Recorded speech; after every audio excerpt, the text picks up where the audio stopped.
nanay at tatay at ang buong pamilya. Tama ka, Maski! Ay, naaalala ko tuloy nung bata pa ako. Ang saya-saya ko. Sobrang iniidolo ko ang mga magulang ko. Marami akong bagay na iniidolo sa kanila. Kayo mga bata, mayroon ba kayong iniidolo? Saan niyo siya nakita o nakilala?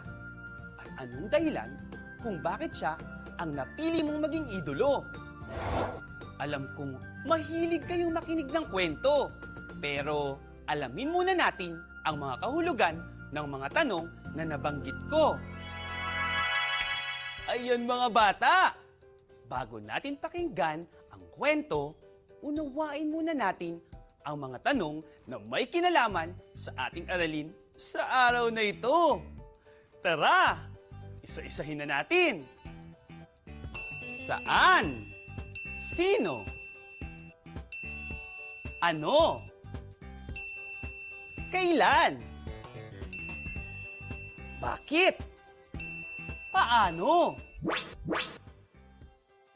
Kapag tayo ay tinatanong gamit ang salitang saan, ano kaya ang ibig sabihin nito? Ito ay nangangahulugan na ang sagot sa tanong ay lugar.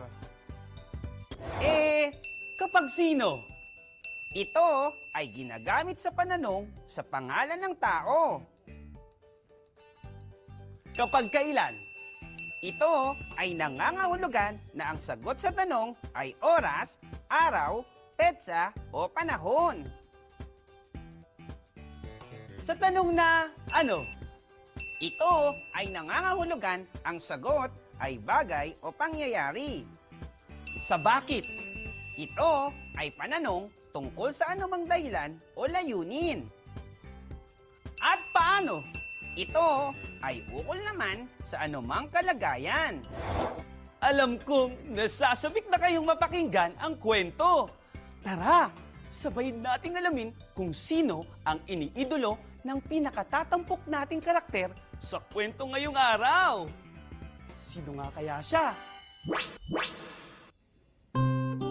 Kayo at ako ni Marvin M. Balingit. Maraming magagandang katangian at talento ang batang si Yvette. Siya ay mahusay maglaro ng volleyball. Hilig din niya ang pagsali sa mga gawaing pang-entablado sapagkat mahusay siyang sumayaw, kumanta at umarte. Higit sa lahat, ang pinakahinahangaan sa kanya ay ang kanyang kagalingan sa panggagaya ng mga boses ng mga sikat na reporter sa TV. Isang araw ay nagkaroon ng patimpalak sa pagbigkas ng tula sa paaralan ng Bagong Silang. Mabilis siyang nagpatala upang mapabilang sa mga kalahok nito. Araw-araw ay 3 beses siyang mag-ensayo sa harap ng salamin o kaya naman kaharap ang kanyang mga kapatid. Sa tulong at paalala ng kanyang nanay at tatay ay mas nakabisado niya ng maayos ang kanyang bibig kasing tula sapagkat kapwa ang mga ito ay mahusay na mambibigkas noong sila ay nag-aaral pa. Dumating na ang araw ng paligsahan. Ilang sandali lang ay sinimulan na ito at siyang pagtawag sa kanyang pangalan. Kakaibang kabog ng dibdib ang kanyang naramdaman nang siya'y tumindig sa harap ng maraming tao. Sa lakas ng liyawan ng mga ito, hindi nakasambit si Yvette ng kahit isang salita. Bagkus ay napalunok na lamang siya. Lalo pang lumakas ang pagsigaw ng madla. Sa di kalayuan ay nakita niyang nakangiti ang lahat ng miyembro ng kanyang pamilya. Kinawayan siya ng kanyang nanay at tatay. Bigla niyang naalala ang binanggit sa kanya ng kanyang magulang. Lahat ay posible, basta laging magtiwala sa sarili. Biglang napangiti si Yvette.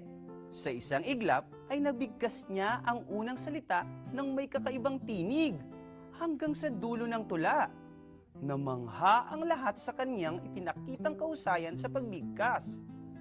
Nagtayuan ang mga hurado at buong galak na pumalakpak sa ipinakitang pagtatanghal ni Yvette.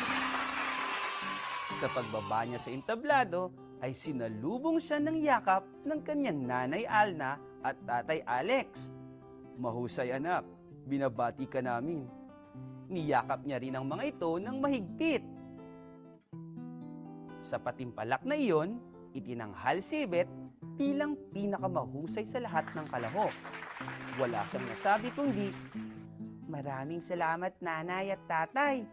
Kayo at ako ay iisa. Kayo ang iniidolo ko."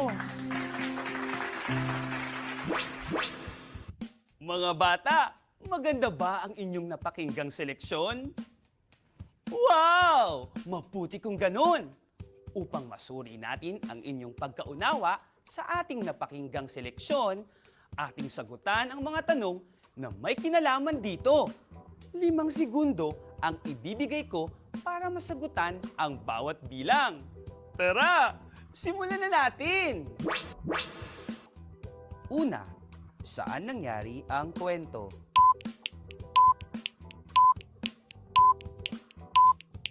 Ang tamang sagot ay sa paaralan.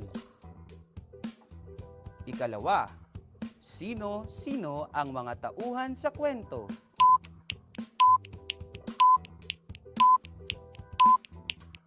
Ang tamang sagot ay sina Yvette, Nanay Alna, Tatay Alex, kasama ang miyembro ng pamilya, mga kalahok, at madla. Ikatlo, anong naramdaman ni Yvette sa pagtindig niya sa entablado?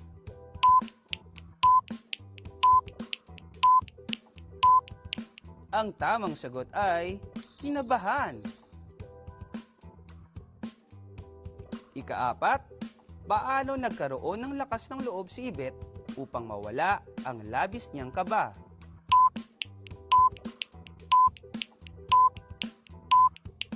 Ang tamang sagot ay tumingin sa kanyang mga magulang at nilakasan ang loob. Ikalima, anong katangian mayroon si Yvette?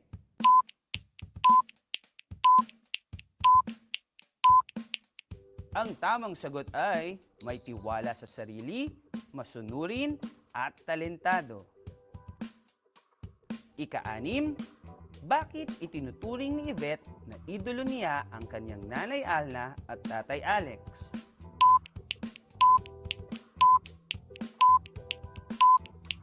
Ang sagot, sapagkat sina nanay Alna at tatay Alex ang nagsisilbing huwaran ni Yvette sa magagandang pag-uugali at kahusayan sa pagbigkas. Ayan mga bata! Sino sa inyo ang nakakuha ng kumpleto at tamang sagot? Mahusay! Nag-aagalak akong naunawaan ninyo ang ating kwento sa araw na ito. Atin na ngayong linangin ang inyong karunungan tungkol sa ating aralin. Ang bawat kwento ay may 3 elemento. Ang mga ito ay ang tauhan, tagpuan at mga pangyayari. Ang tauhan ay ang mga gumaganap sa kwento. Ang tagpuan ay nagsasaad kung saan at kailan naganap ang kwento. Ang mga pangyayari naman ay ang mga naganap sa kwento. Ipinapakita rin dito ang mga naging suliranin o problema at ang naging kalutasan o solusyon sa kwento. O mga bata, narito na si Raul Baul. Siya ang mag-aatid sa atin ng mga gawaing ikahuhusay ninyo sa asignaturang MTB MLE3. Kunin ang inyong ballpen, papel, at sagutan ito. Magandang araw sa inyong lahat. Husay mo, subukin ko. Kunin ang inyong ballpen at papel at sagutan ito. Gawain A. Iguhit ang masayang mukha kung ang pahayag ay tama at malungkot na mukha kung ang pahayag ay mali. Bibigyan ko kayo ng 5 segundo para masagutan ang bawat katanungan. Unang bilang, ang pangunahing tauhan sa ating napakinggang kwento ay si Aryan.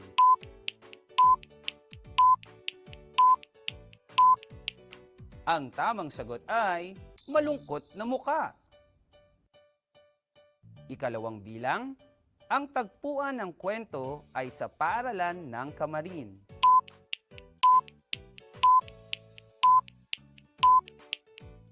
Ang tamang sagot ay malungkot na mukha. Ikatlong bilang, si Ibet ay naniniwala sa kasabihang lahat ay posible basta laging magtiwala sa sarili.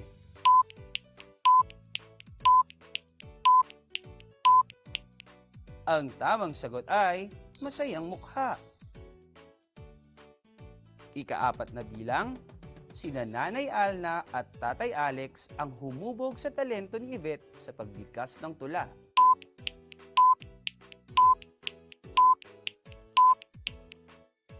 Ang tamang sagot ay masayang mukha.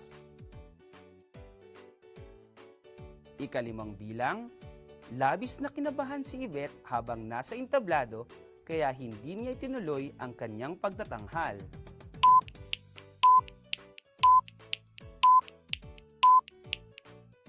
Ang tamang sagot ay malungkot na mukha. Tingnan naman natin ang susunod na tanong. Handa na ba kayo? Gawain B. Basahin ang mga sumusunod na tanong. Isulat sa papel ang letra ng tamang sagot. Una, ito ay tumutukoy sa panauhin sa kwento. A. Tauhan. B. Tagpuan. C. Suliranin. D. Pangyayari.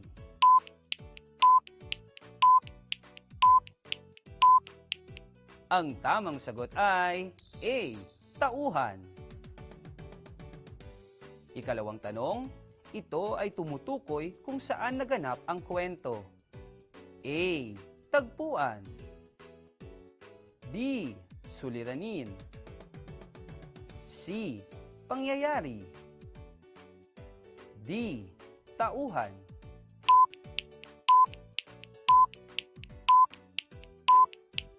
Ang tamang sagot ay A. Tagpuan. Ikatlong tanong, ito ay tumutukoy sa banghay sa kwento. A. Suliranin. B. Tagpuan. C. Tauhan. D. Pangyayari.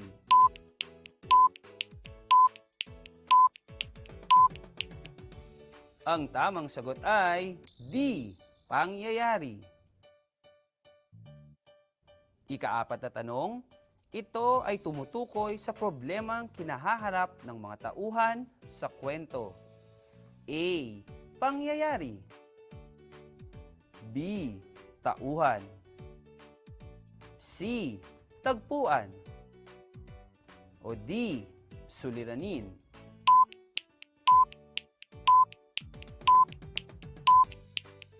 Ang tamang sagot ay D. Suliranin. Ika-5 tanong, ano ang iba pang tawag sa salitang kwento? A. Salaysay. B. Tagpuan. C. Suliranin. O D. Pangyayari.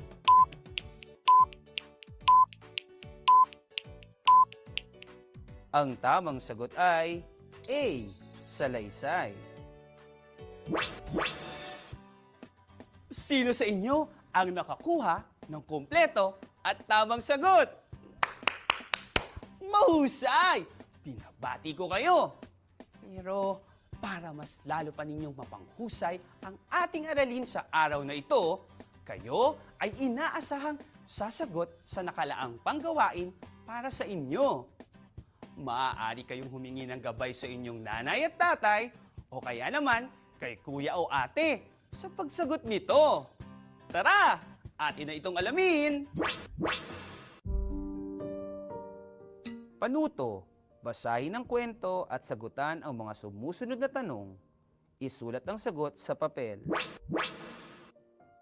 Ang Pito ni Marvin M. Balingit. Sa kahabaan ng Sitio Camarin nakatira ang magkapatid na sina Nino at Sedi. Bata pa lamang sila ay madalas na silang magkasama sa kahit anong gawain. Kapwa miyembro sa kanilang paaralan ng journalism at taekwondo team na pinangungunahan ni Binibining Diana Joy. Lahat ng desisyon ay kapwa nilang isinasaalang-alang para sa bawat isa. Isang umaga, habang naghahanda sila sa pagpasok sa kanilang paaralan, ay binilinan sila ng kanilang nanay na si Marian. Mga anak, mag-aral mabuti ha. Opo, inay! Sabay na pagsagot ng magkapatid. O mga anak, nihanda ko na ang proyektong ipapasa ninyo para mamaya. Aning Tatay Rodel.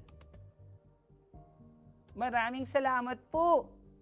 Sana ay makatanggap kami ng mataas na marka sa aming proyekto, ang sabi ni Sedi. Ilang sandali lamang ay lumabas na ng bahay ang magkapatid at nagtungo na sa paaralan. Habang sila ay naglalakad, ay nakarinig sila ng mga hiyawan sa paligid. Ah! Tulong! Naku! Kuya Sedi! Lumilindol! Mabilis na binalot sila ng dilim at panandaliang nawalan ng malay. Ninyo! Ninyo, kapatid ko! Nasaan ka? Ani Sedi. Kuya Sedi! Tulungan mo ko! Narito po ako! Mabilis na nilapitan ni Sedi ang kanyang nakababatang kapatid na natabunan sa paa ng bahagi ng pader. Nagtagal sila ng 1 oras sa loob ng mga bumagsak na bagay. Sa kabila ng pangamba, ay umisip ang magkapatid ng paraan upang makahingi ng tulong. Siya namang pag-alala ni Nino sa kanyang suot na ID na may nakasabit na pito. Buong lakas na hinipan ito ni Sedi.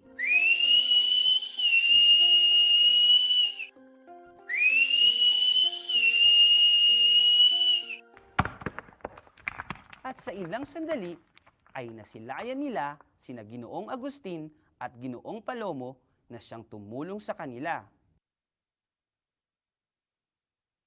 Laking pasasalamat ng magkapatid sa natutuhan nilang kahalagahan ng pagdala ng pito sa naging karanasan nilang iyon.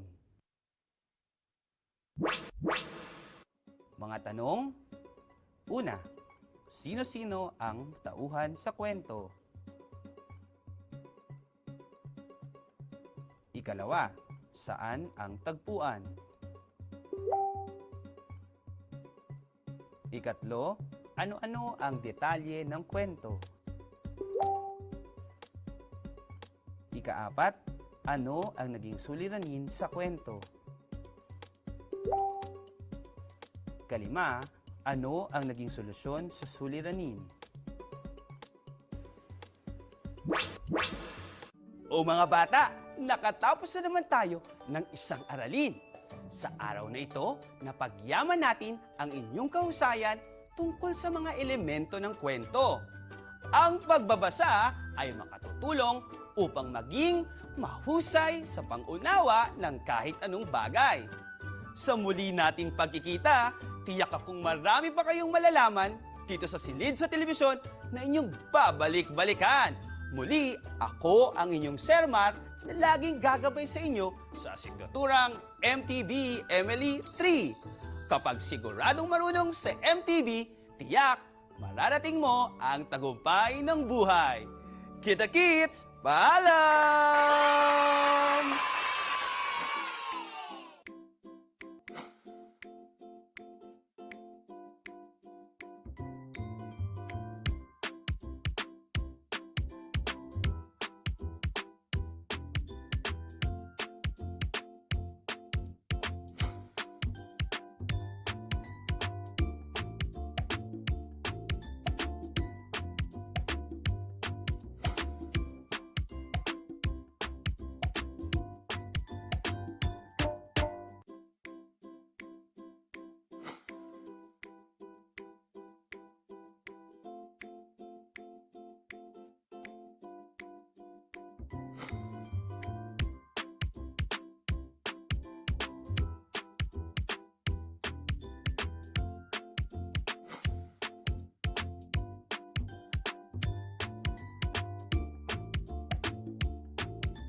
Patuloy pa rin natin kinakaharap ang COVID-19 pandemic sa ating bansa. Kasabay ng pag-iingat upang hindi mahawa at makahawa, isinusulong din natin ang pagdiskubre ng bakuna laban sa COVID-19. Noong nakaraan, aming ipinaliwanag kung ano nga ba ang bakuna at paano ito gumagana. Kung hindi nyo pa ito napapanood, maaari nyo itong i-access gamit ang link na ito. Ngayong mas naintindihan na natin kung paano gumagana ang bakuna, atin namang alamin kung ano ang proseso ng clinical trials o pagtetest ng bakuna para sa COVID-19. Ang clinical trial ay medikal na pag-aaral at isang hakbang upang makabuo ng gamot o bakuna. Sinusuri dito ang kaligtasan at bisa ng mga bakuna bago pa man ito mabigyan ng lisensya para maibenta o magamit ng karamihan. Tinitingnan sa vaccine clinical trials kung mabibigyan ng proteksyon laban sa isang sakit ang mga nabakunahan kumpara sa mga hindi nakatanggap ng bakuna at nabigyan ng placebo. May 4 na stages o yugto sa pagbuo ng bakuna. Ang unang stage ay tinatawag na pre-clinical stage. Sa stage na ito, ang mga bakuna ay tinetest muna sa mga hayop, gaya ng daga o unggoy, para makita kung maayos ang kalalabasan nito. Kapag natapos na ang pre-clinical stage, ay dadako na tayo sa phase 1.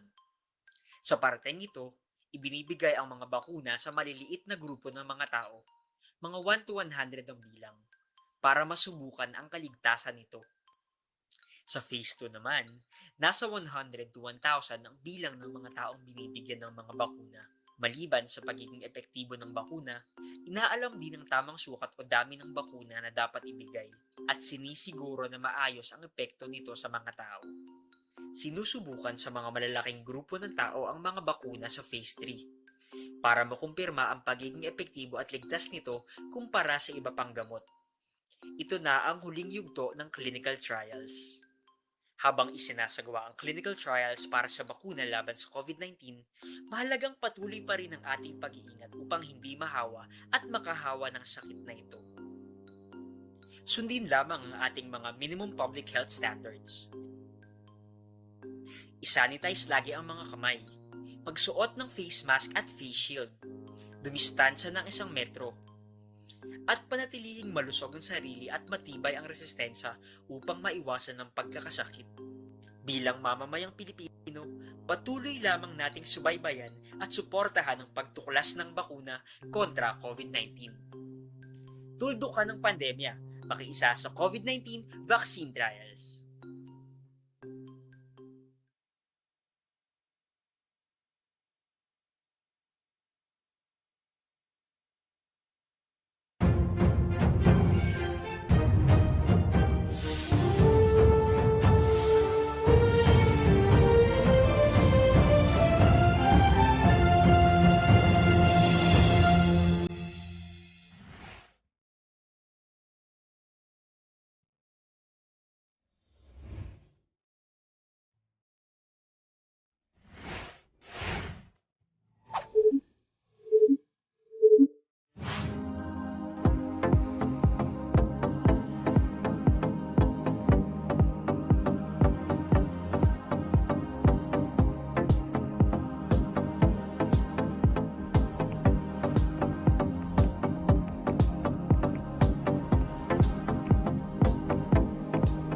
Hello kids! Welcome to another English-tastic episode where learning English is always fun and fantastic.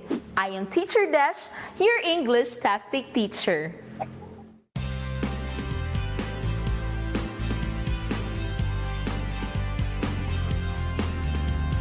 Welcome, welcome, you make my day complete. No joke, you make my heart upbeat. You and I can make things happen. Can make things happen so good. Welcome, welcome, you make my day complete. No joke, you make my heart upbeat. You and I can make things happen. Can make things happen so good.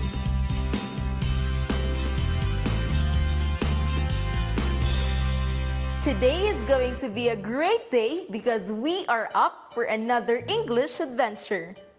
Give me a thumbs up if you're ready to go on an adventure with me.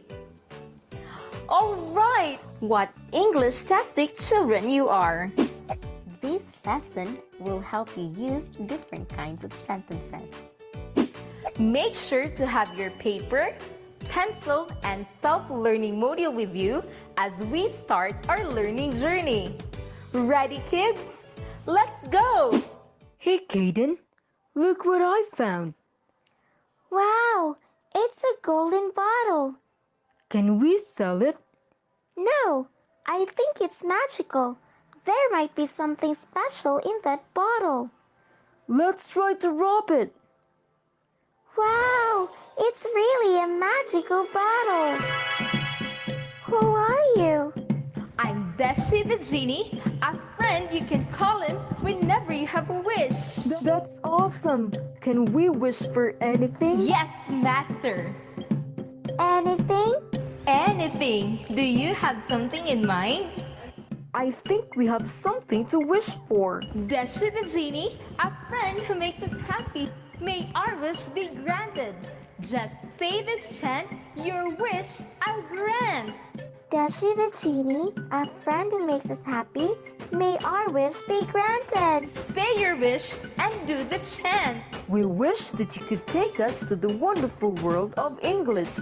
Dashi the Genie, a friend who makes us happy. May our wish be granted. Your wish is my command. Who are they? Masters, they are the punctuation family. Here is Perry period, Queenie question, and Ella exclamation. They will help us in identifying the kind of sentences we use when we are speaking or writing. Punctuation friends, this is Josh and this is Kaden. They are my new masters. Hello, Josh and Kaden. We're glad that you're here. You will surely have fun here in the world of English. We are so excited to spend some time with you. We will surely learn many things today. By the way, you mentioned a while ago that the punctuation family can help us in identifying the kind of sentences we use when we are speaking or writing. How will they do that? I think I know who can answer that question. Who? Teacher Dash, your English-tastic teacher. Hi kids, I'm Teacher Dash, your English-tastic teacher. And I'll be helping you to learn the 4 kinds of sentences. Do you like to talk about a lot of things? Do you love to tell stories? Of course you do. You retell stories that you have read from books or fairy tale movies that you have watched on television at home, or a simple story that you have heard from your grandmother, parents, and siblings. When you tell someone something, you are using a declarative sentence. A declarative sentence ends with a period. For example, Anna always prays before going to bed. This sentence tells us that Anna always prays before going to bed. Sometimes you also ask a lot of questions to gain more knowledge and to acquire more information. You are curious to know more about the many things that surround you. When you want to find out what the answers are, you need to ask a question. That means that you will need to use an interrogative sentence. An interrogative sentence ends with a question mark. For example, do you pray before going to bed? In this sentence, you are asking another person if he or she prays before going to bed. There are also times when you are more expressive than usual, and there's emphasis in the way you're saying something. For example, you can become very emotional in expressing your appreciation when you receive something which is of value to you. You can also be very excited about new opportunities. And then, there are also times when someone gives you something unexpected, like a surprise birthday party. When you are deeply touched, excited, and surprised, you speak with strong emotions, and you express the statements using an exclamatory sentence. An exclamatory sentence ends with an exclamation mark. For example, wow, you really know your sentences. This sentence shows how impressed you are with the child's intelligence. You are also taught good values such as obedience and respect by your parents at home and by your teachers in school. You want someone to tell you to do something in a nice way, and so you also tell someone to do something for you in a nice way. In making a demand or request, you are using an imperative sentence. An imperative sentence ends with a period. For example, please pray for the sick. In this sentence, you requested to pray for the sick.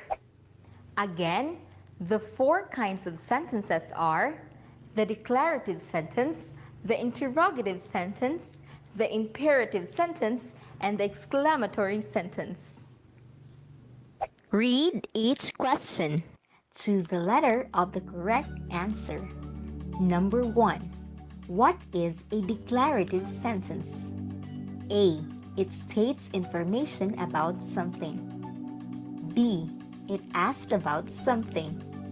C. It expresses a strong feeling or emphasizes the information that is being stated. D. It makes a simple command or request. The correct answer is letter A. It states information about something. Number 2. What is an imperative sentence? A. It states information about something. B. It asks about something. C. It expresses a strong feeling or emphasizes the information that is being stated. D. It makes a simple command or request. The correct answer is letter D. It makes a simple command or request. Number 3. What is an exclamatory sentence? A. It states information about something. B. It asks about something. C. It expresses a strong feeling or emphasizes the information that is being stated. D. It makes a simple command or The correct answer is letter C. It expresses a strong feeling or emphasizes the information that is being stated. Number 4. What is an interrogative sentence? A. It states information about something. B. It asks about something. C. It expresses a strong feeling or emphasizes the information that is being stated. D. It makes a simple command or request. The correct answer is it asks about something. Number 5. Which sentence below is an example of an interrogative sentence? A. The students helped in the cleanup drive to prevent dengue. B. Please help in cleaning the surroundings. C. Who helped in the cleanup drive to prevent dengue? D. I am very grateful for all your help. The correct answer is letter C. Who helped in the cleanup drive to prevent dengue? Number 6. Which sentence below is an example of an imperative sentence? A. The students helped in the cleanup drive to prevent dengue. B. Please help in cleaning the surroundings. C. Who helped in the cleanup drive to prevent dengue? D. I am very grateful for all your help. The correct answer is letter B. Please help in cleaning the surroundings. Number 7. Which sentence below is an example of a declarative sentence? A. The students helped in the cleanup drive to prevent dengue. B. Please help in cleaning the surroundings. C. Who helped in the cleanup drive to prevent dengue? D. I am very grateful for all your help. The correct answer is letter A. The students helped in the cleanup drive to prevent dengue. Number 8. Which sentence below is an example of an exclamatory sentence? A. The students helped in the cleanup drive to prevent dengue. B. Please help in cleaning the surroundings. C. Who helped in the cleanup drive to prevent dengue? D.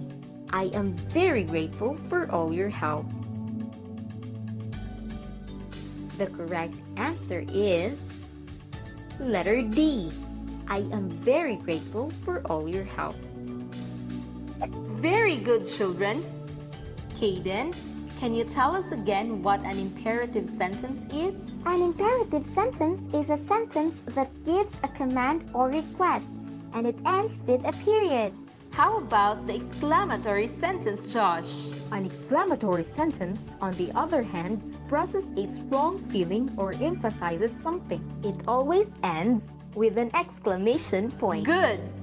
Now let's see what kind of sentences are used in the dialogue between Kelvin and Gabriel. Come on, let's read it. A Fun Fair by Marilu P. Masunan. Have you heard that there is a fun fair now at the park? Really? Oh wow! We need to tell Nanay and Tatay to take us there tonight.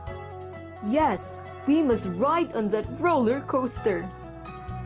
Nanay, will you take us to the fun fair tonight? Yes, Nanay, please. Can you buy us tickets to ride on the roller coaster? Yes, we will bring you there. But on one condition. You must wash the dishes tonight after eating, okay? Yes, we will. Okay, call your father now. Let us have our dinner. Gabriel and Kelvin must be very excited about going to the fun fair. Based on the dialogue, what is happening in the park right now? That's right! It has a fun fair! What condition did Nanay give the two boys? Yes, they will wash the dishes. How many kinds of sentences are there in the dialogue that you read? Very good! There were 4 kinds of sentences. Let's have our dinner is an example of what sentence? That's right! It's a declarative sentence. Now it's your time to make your own example for each kind. Let's start with the declarative sentence. What do you want to say, Josh? We learned a lot today. That's wonderful! How about an interrogative sentence? Can you give me an example of it? Did you have some fun? Oh, sure!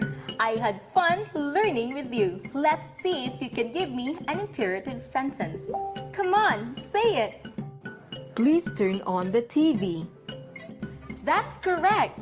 Please turn on the TV is an imperative sentence. And lastly, can you give me an example of an exclamatory sentence? Wow! The world of English is truly wonderful and amazing. Great job, Caden! You two and the rest of our friends really learned a lot. I think it's time for you to go back to your world. Let's call your genie. Everybody say, "Oh, Genie!" Oh, Genie! Hello there, masters! I'm sure you had a great learning adventure with Teacher Dash. Ready to go back home? Say the magic word. We wish that you could take us back home. Dashi the genie, a friend who makes us happy. May our wish be granted. Your wish is my command. That's it for today, kids. I really had fun learning with you today.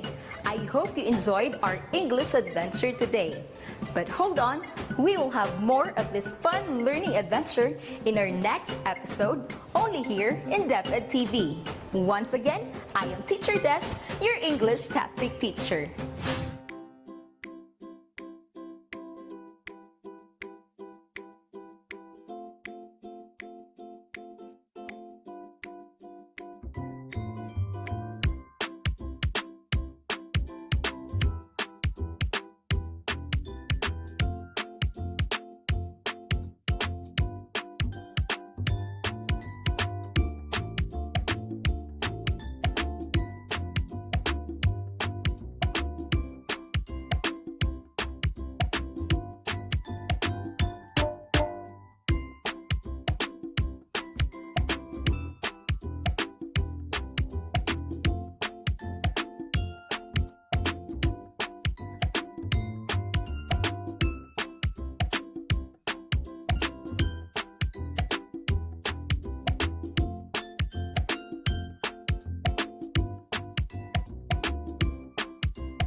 batang scientist.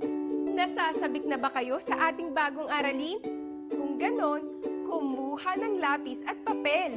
Siguraduhing hawak nyo ang inyong self-learning module.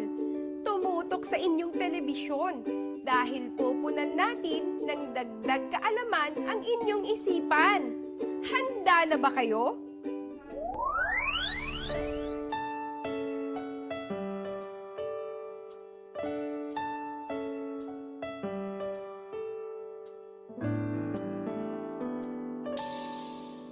Sama-sama tayong matuto sa isang masayang mundo ng agham. Mga bata, handa na ba kayo sa isang agham-amazing na aralin?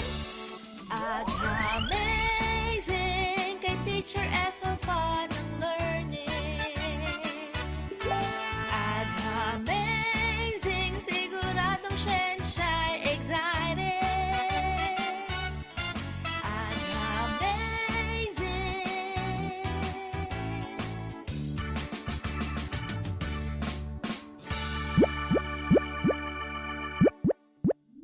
Sagutan muna natin ang takdang aralin na aking ibinigay sa inyo.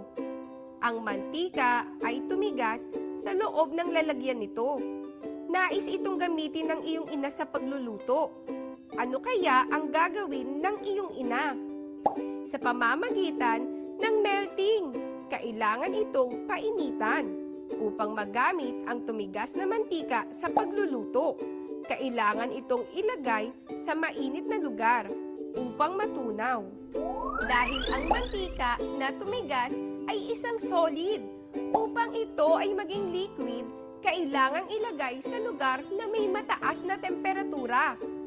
Sa ating nagdaang aralin, natutunan natin na may ilang solid na nagbabago ng kaanyuan at nagiging liquid kapag ito ay nainitan o sumailalim sa proseso ng melting.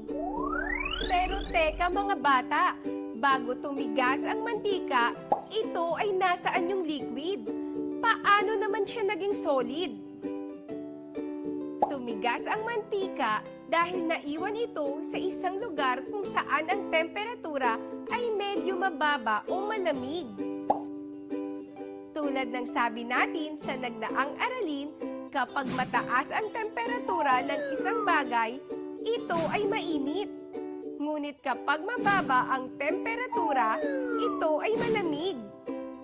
Tulad ng mantika na naiwan sa mababang temperatura, lumamig ito at tumigas. Kaya ito naging solid. Kung mayroong proseso ng melting o pagbabagong anyo ng matter mula solid patungong liquid, mayroon ding pagbabago ng isang matter mula sa anyong liquid patungo sa solid. Ito naman ay tinatawag na freezing. Muli, ito ay bunga ng pagbaba ng temperatura. Hay, ang init. Parang gusto kong kumain ng popsicle stick. Ikaw, gusto mo rin ba? Popsicle stick po, ma'am. Manong, pabili po ako ng isa. Anong flavor po? Mango po. 1 mango popsicle stick coming right up. Salamat, Manong. Bakit kaya kadalasan sa tao ay mahilig sa matamis? Tayong mga Pilipino ay likas na mahilig sa matamis. Marahil ay bahagi na ng ating kultura ang pagkain o pag-inom ng matamis. Pero tandaan, ang sobrang pagkain ng matamis ay may masamang epekto sa ating katawan. Kaya palagi tayong sumunod sa mga paalala at bilin ng ating mga magulang, lalo na pagdating sa mga pagkain na dapat at hindi natin dapat kainin. Ang sarap talaga nito. Paano kaya ito ginagawa? Kayo, gusto nyo rin bang malaman ang paraan kung paano ginagawa ang popsicle? Mga bata, may bago tayong makakasama. Nais kong ipakilala sa inyo ang isa pang amazing na teacher, si Teacher Jen. Siya ang magtuturo sa atin kung paano gawin ang popsicle. Amazing na umaga sa inyo, mga bata! Kinagagalak kong makilala kayo. Ako si Teacher Jen. At sa araw na ito, tuturuan ko kayong gumawa ng popsicle. Paalala lamang, kung nais niyong gumawa nito, mas mainam na magpatulong sa magulang o sa mas nakakatandang kapatid. Narito ang ating mga gagamitin. Kondensada, evaporada, krema, whisk, mixing bowl, at popsicle molder. Kailangan din natin magsuot ng apron upang hindi madumihan ang ating damit. Ang una nating gagawin ay paghahaluin natin ang lahat ng mga sangkap sa ating mixing bowl. Unahin na natin ang kondensada.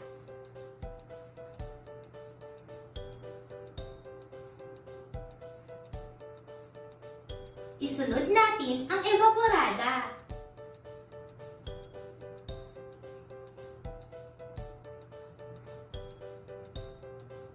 At ang panghuli ay ang krema.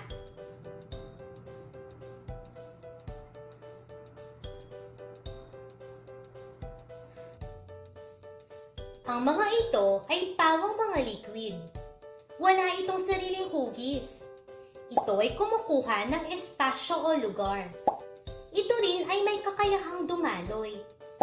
Haluin na natin ng mabuti.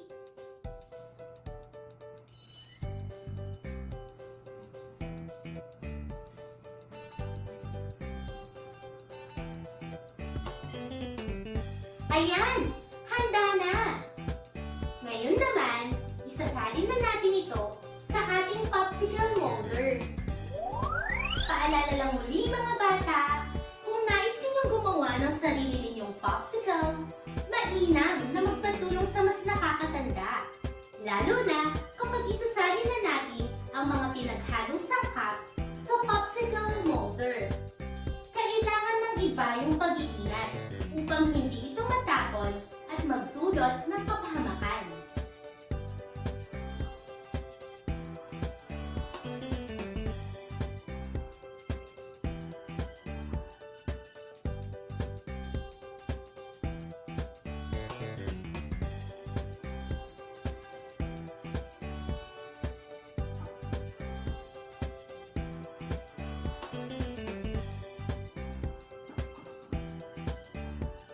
Ayan! Tapos na! Ngayon naman, ilagay na natin ito sa freezer.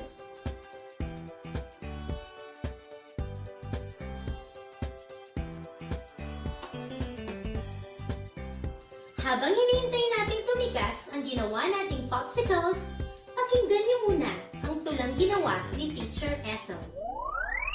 Mga bata, upang lubos nating maunawaan ang aralin, naghanda ako ng isang tula para sa inyo. Ito ay pinamagatang Magic Popsicle. Ngayon aking inay nagpakita ng magic, nilagay sa lalagyan na may popsicle stick. Iba't ibang liquid kanyang pinaghalo, pinasok sa freezer at naghintay ako. Masaya at sabik ang nakalipas na ilang oras. Ang magic popsicle, wow! Ngayon ay tumigas. Ano kaya ang lasa ng pinaghalo-halong liquid? Hindi ito magic dahil ang liquid kapag nalamigan ay magiging solid. Nagustuhan niyo ba mga bata ang aking tula? Base sa tula na inyong napakinggan, bakit kaya kailangang ilagay sa freezer ang pinaghalo-halong liquid?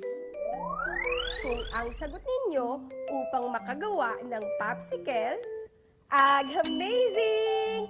Ikaw ay tama! Ang pinaghalong gatas at tubig ay isang liquid.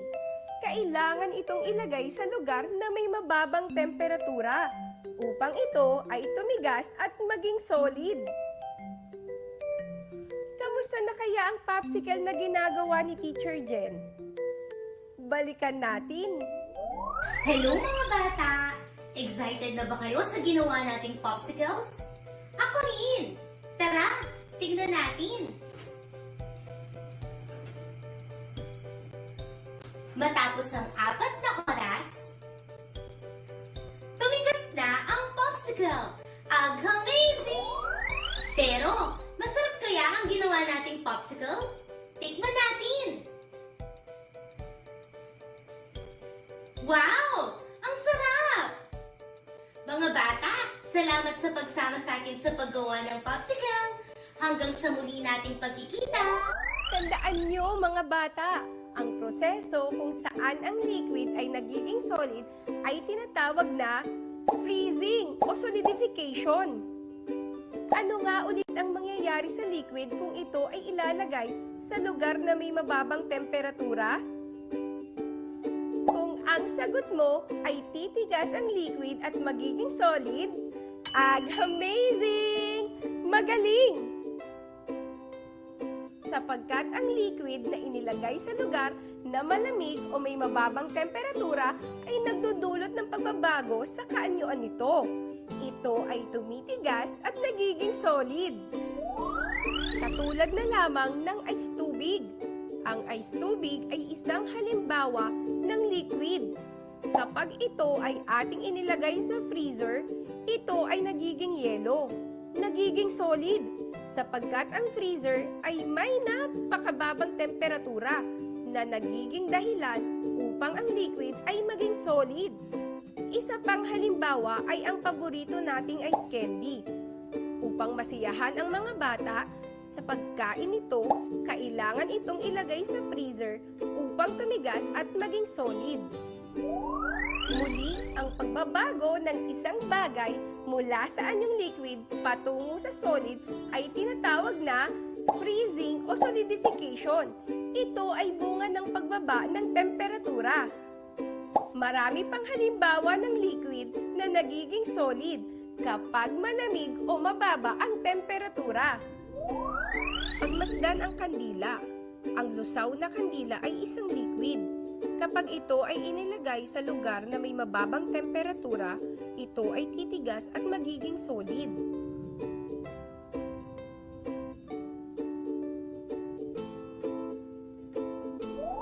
Ang tinunaw na Crayola ay isang liquid. Tulad ng lusaw na kandila, kapag ito ay iyong inilagay sa lugar na malamig o may mababang temperatura, ito ay titigas at magiging solid. Tandaan! Freezing o solidification ang tawag sa pagbabagong anyo ng liquid patungo sa pagiging solid. Nagkakaroon din ng pagbabago sa kaanyuan ng matter dahil sa lamig o pagbaba ng temperatura. Ngayon mga bata, dumako tayo sa ating pagsasanay. Nais kong kumuha kayo ng lapis at sagutang papel. Isulat ang bilang 1 hanggang 5. Basahin mabuti ang pangungusap. Isulat ang tama o mali. Unang bilang. Ang langis ay tumitigas kapag ito ay naiwan sa malamig na lugar. Ikalawang bilang. Ang nalusaw na margarine ay hindi tumitigas kahit ilagay pa ito sa loob ng refrigerator. Ikatlong bilang. Ang iyong juice ay titigas kapag ito ay inilagay sa loob ng freezer. Ikaapat na bilang. Ang tubig ay titigas kapag ito ay inilagay sa loob ng freezer. Ikalimang bilang. Ang soft drinks ay hindi titigas kapag nilagay sa freezer.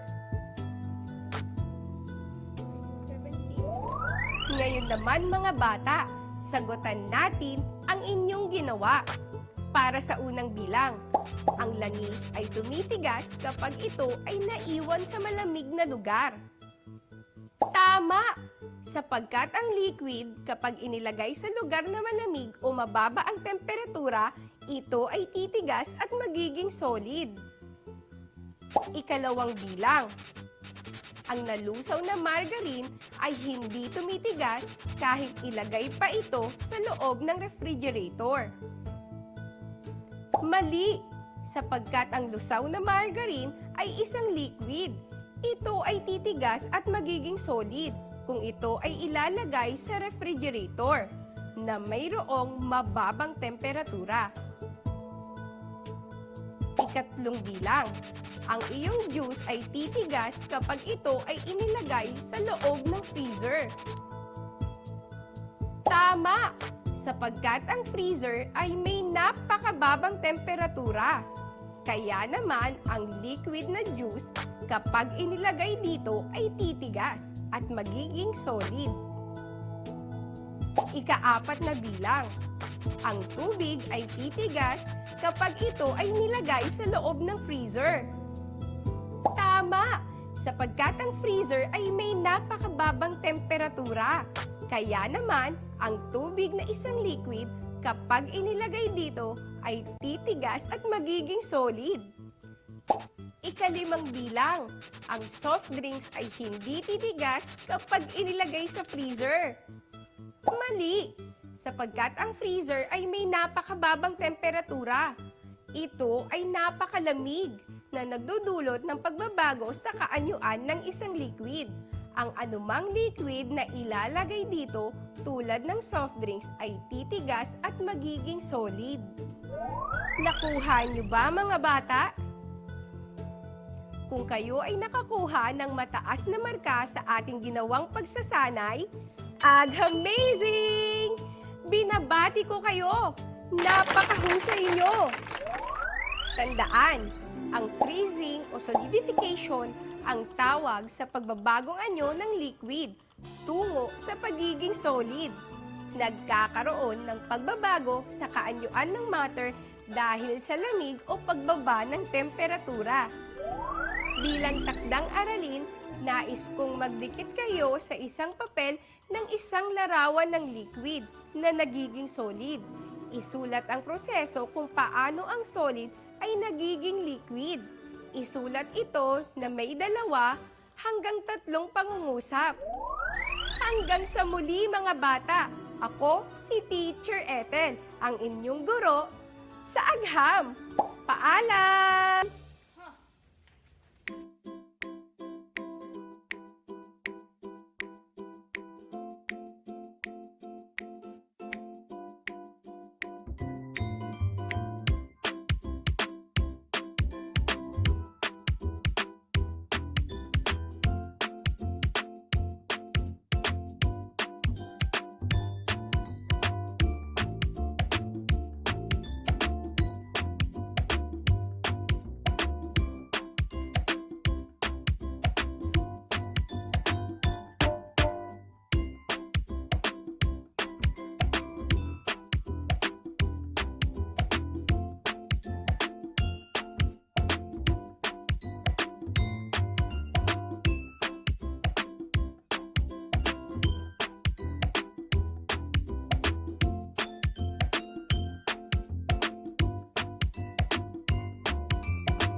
Naniniwala ako na National ID ay makakatulong sa ating mga Pilipino dahil ito ay mas accessible at mas mapapabilis at mapapadali nito ang ating mga transactions. Isang malaking kaginhawaan para sa pamilyang Pilipino ang pagkakaroon ng National ID. Sa Sa Pilipinas kung saan maraming kumpanya ang nangangailangan ng higit pa sa isang ID upang ikaw ay makapag-apply, hindi na kakailanganin pang luminya o makipagsiksikan ang isang Pilipino upang makakuha ng ID tulad ng Voter's ID o Postal ID para lamang makapagsumite sa kakailanganin nilang requirements. Naniniwala ako na bilang isang kabataan at lalong-lalo na sa kagaya kong mga adolescents, nakakatulong ito at mahalaga ito para magkaroon kami ng valid ID sa pag-apply ng trabaho o pagbubukas ng mga bank accounts. Bilang isang kabataan na malapit nang humantong sa adulthood, kailangan ng isang government-issued ID upang ako ay makapag-apply sa trabaho, makapagbukas ng account sa bangko, o di kaya na may upang makapag-certify na ako talaga ay isang Pilipino. Inaanyayahan ko po ang kapwa ko kabataan na makilahok sa pag-unlad at magpakilala. Heto na ang PhilSys, ID natin to.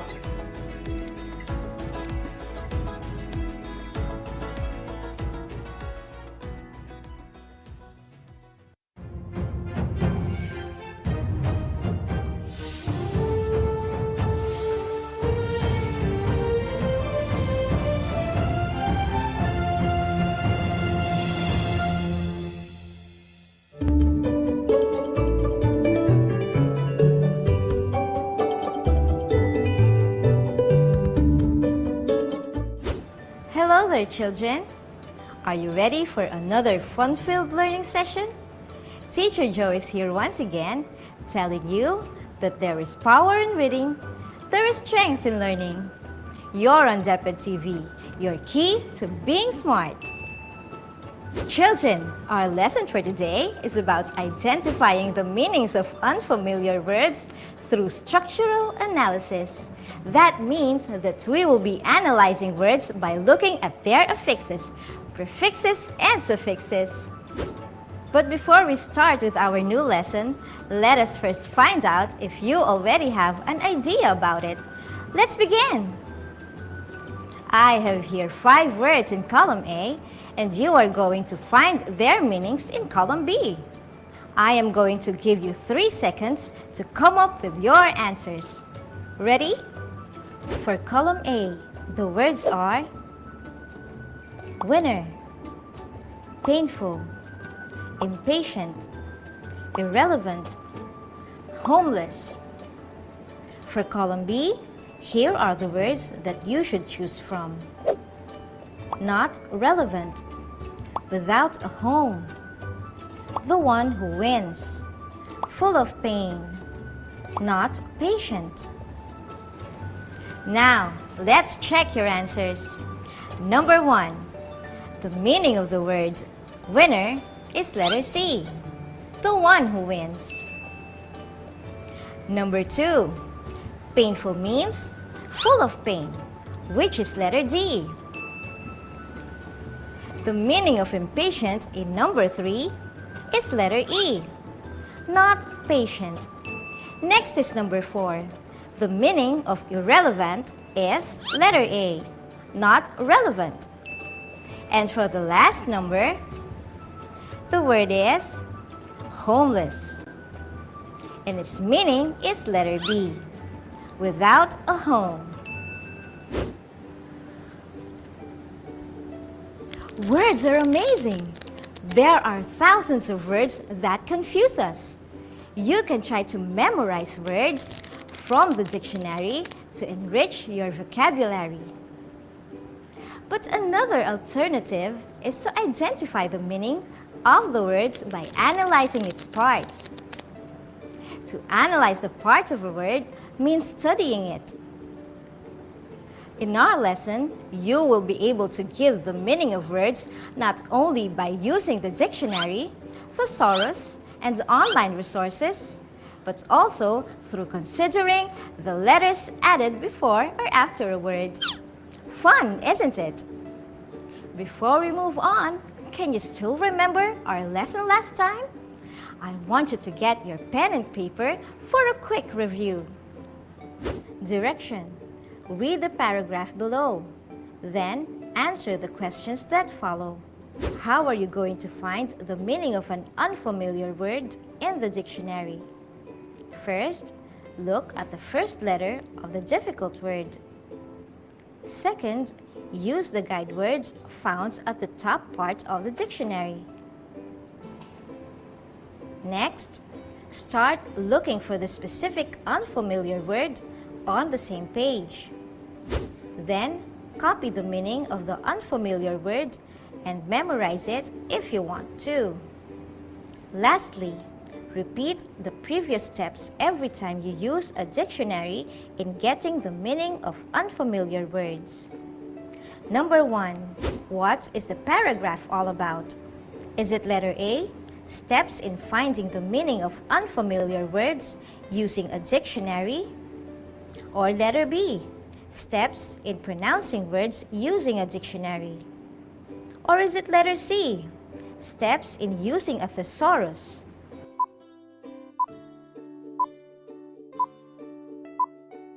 If your answer in number 1 is letter A, then you are right.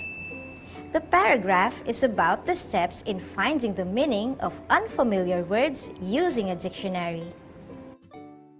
Number 2. What type of text is the given paragraph? Is it letter A, problem and solution? Or letter B, descriptive? Could it be letter C, procedural or sequence?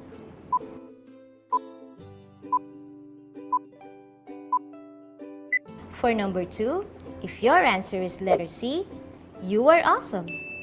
The type of text in the given paragraph is procedural or sequence. Number 3, what signal words were used to indicate steps or procedures in looking for words in a dictionary? Letter A, first, second, next, then and lastly. Letter B, first, second, third, fourth, and fifth. Letter C, first, next, second, then, and lastly.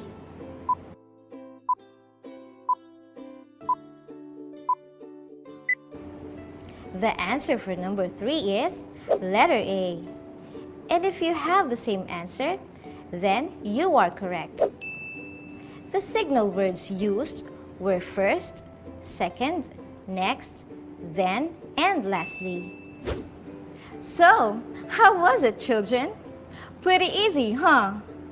Let us see if you have really mastered the lesson. If you got a score of 4 to 5, it means you are now ready to learn a new lesson. But if you got 3 and below, you can review again. There is enough time for mastery. Here, let Teacher Jo help you. In the last paragraph that we have read earlier, we mentioned that a procedural or sequence type of text provides steps or procedures on how to do a certain thing. Some texts are presented in a structure that discusses a problem and a solution. These are called problem and solution text. A descriptive text is written to describe an object, a person, place, event, or idea. Do you see these pictures? What do you think is the word that can best describe them? Can you guess our mystery word? Let's see. If you have a medal, a golden cup, a beauty queen like Catriona Gray, and if you're very good at something like Manny Pacquiao, then you must be a champion. Now, who among you have guessed our mystery word? Catriona Gray and Manny Pacquiao are just a few of the Filipinos who have brought pride to our country. They are world-class champions. Now let us play. Let's see if you can bring out the word master in you. We are going to do a crossword hunt. Game? Let's start. Complete the crossword puzzle using their meanings for clues. Oh, this is where you're going to put words in. Now, let's start with the words across. For number 1, the word that we are looking for means displaying grace or beauty in action.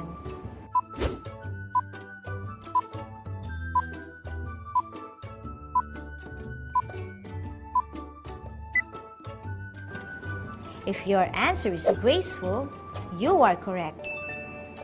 For number 4, it means someone who dances.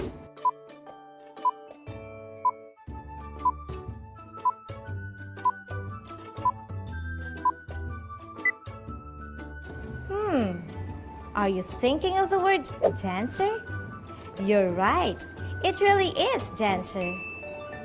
For number 5, the word that we are looking for means showing or expressing passion in doing something.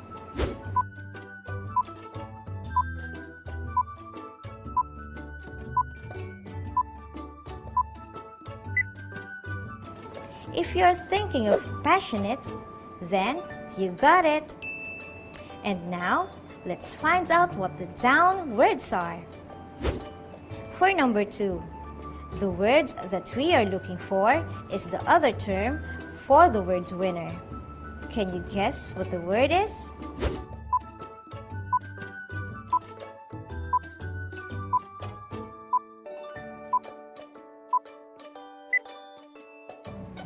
Right, it is champion. For number 3, it is the word that refers to ability, skill, or talent.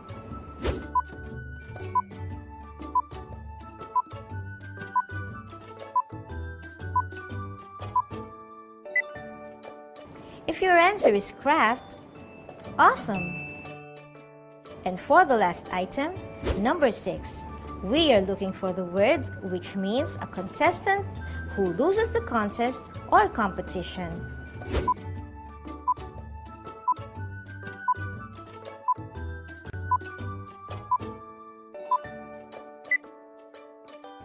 Do I hear the word loser? Great! Good job, children! Have you ever experienced being a champion? Let me ask you, what is the essence of being a real champion? Do you hear what I hear, children? It's reading time again, reading time, it's reading time again. Reading time, there will be lots of stories of fabulous things, and there'll be lots of stories of kings and queens. It's reading time again, reading time, it's reading time again. Reading time, it's a world of adventure for us to see. Imaginations can be captured for you and me. It's reading time again.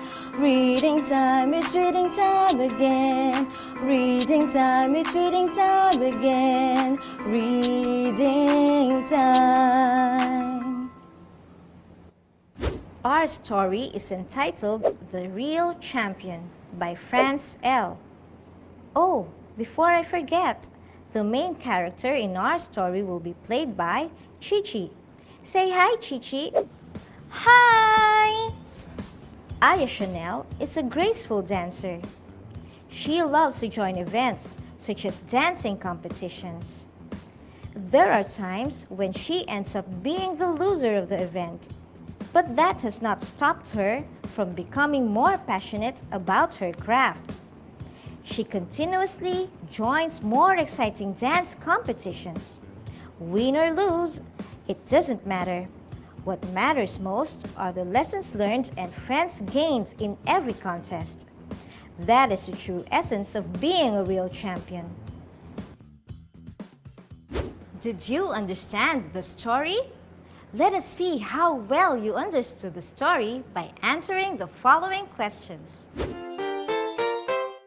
I'm an avid reader, avid reader, avid reader. Reading takes me on a ride to another world. An avid reader, avid reader, avid reader. Sharing stories, sharing great adventures that will stay with me. Here is question number 1. Who is Aya Chanel?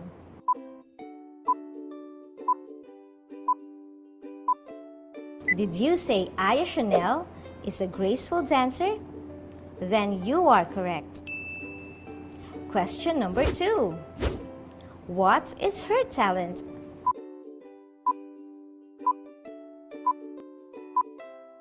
Are you thinking what I'm thinking? Her talent is? Right! It's dancing! Number 3 question. Did she win in all the dance competitions she attended?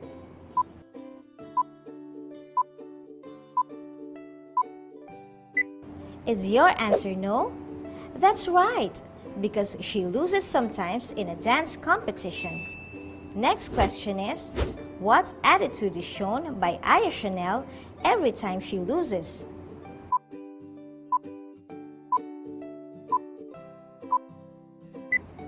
I think you know the answer.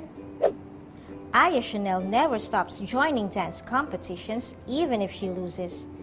This shows her perseverance and love for her craft, which is dancing. Do you think it's a good attitude?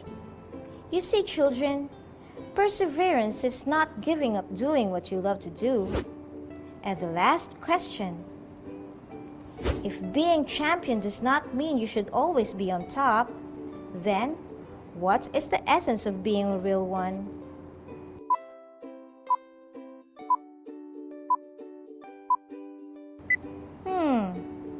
Tough question.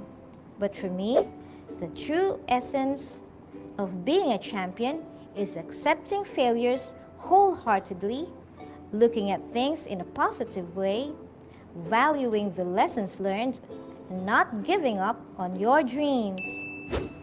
Did you like our story for today? How about you, Chi-Chi? Say bye-bye to Chi-Chi for now. Hi, children. I was reading this storybook when I remembered a line from my favorite story. It says, "Nothing is impossible if you believe in your dreams." Let us read the underlined words in the sentence. Impossible. Have you observed something, children? What do you think is its root word? If your answer is possible, you got it. Possible is the root word of impossible. It is joined by an affixed "im" to change its meaning. Possible means capable of happening, but when joined by the affix "im", it becomes impossible, and it now means not capable of happening or not possible. Let us try another word, colorful. Did you say its root word is color? You're right again. The root word color, when joined by the affix "full", will become colorful. Colorful means full of colors. Have you observed the affixes in the words impossible and colorful? The affix in the words impossible is added at the beginning of the root word possible, while the affix in the word colorful is added at the ends of the word color. That is because affixes have two types. The prefix is an affix that is added before a root word, and suffix is an affix that is added after a root word. Let us study some prefixes. The word behave, which means to act properly, when combined with the prefix "mis", will be misbehave, which now means behaving wrongly. Let us now try the word calculate, which means to estimate. But when it is combined with the prefix "mis", it will become miscalculate, which will now mean to calculate incorrectly. What does the prefix "mis" mean? If you say that it means wrong or incorrect, you are right. Words with the prefix "mis" mean something negative. There are other kinds of prefixes, like the prefix "im", which means not, or opposites of. Here are some examples. The word perfect, which means free from defects, when combined with the prefix im, will become imperfect, which will now mean with a defect or defects or not perfect. Here's another example that uses im.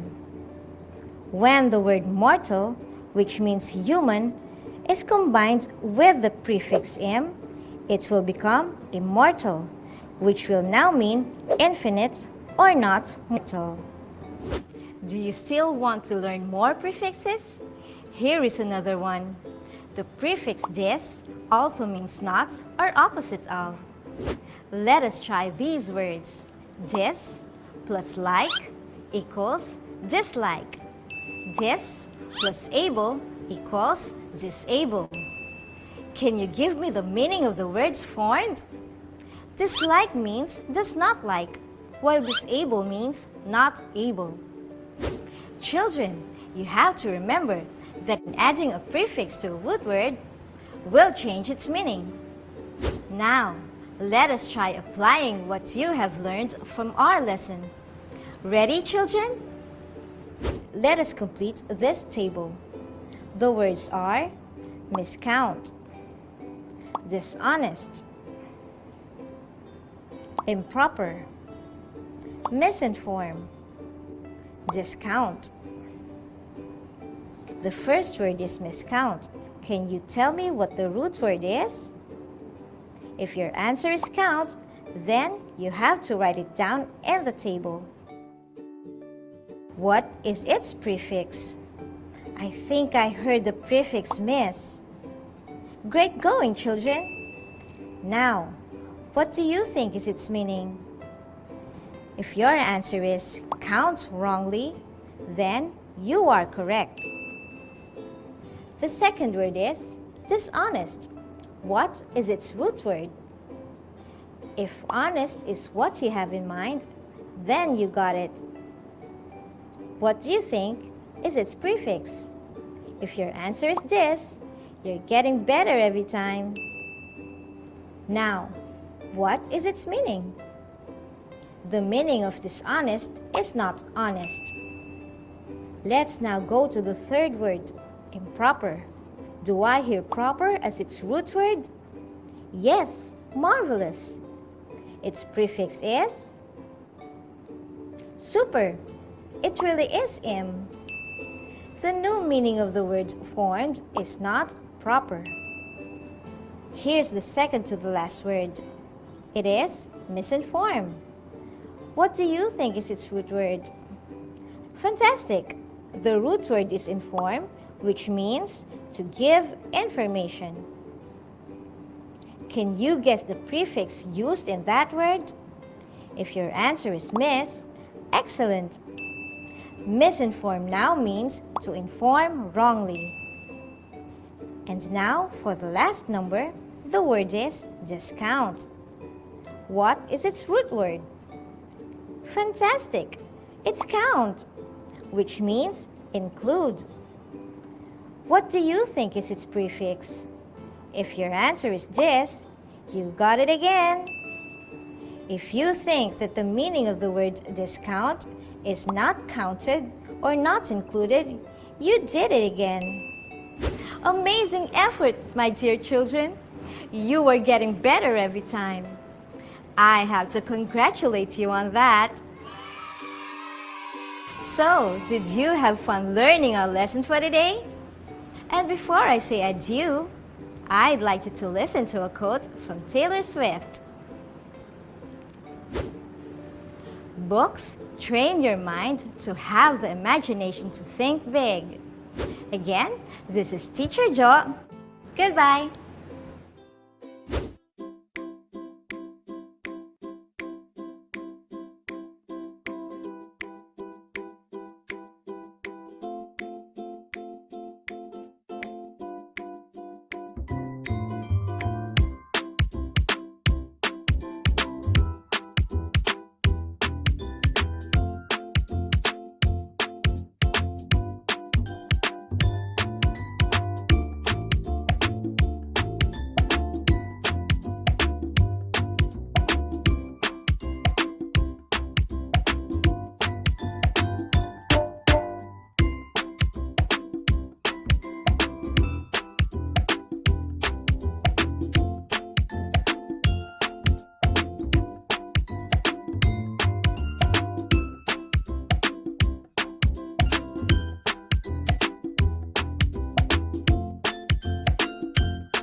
50 katao ang kasama sa mga nabakunahan kontra COVID-19 sa isinagawang symbolic vaccination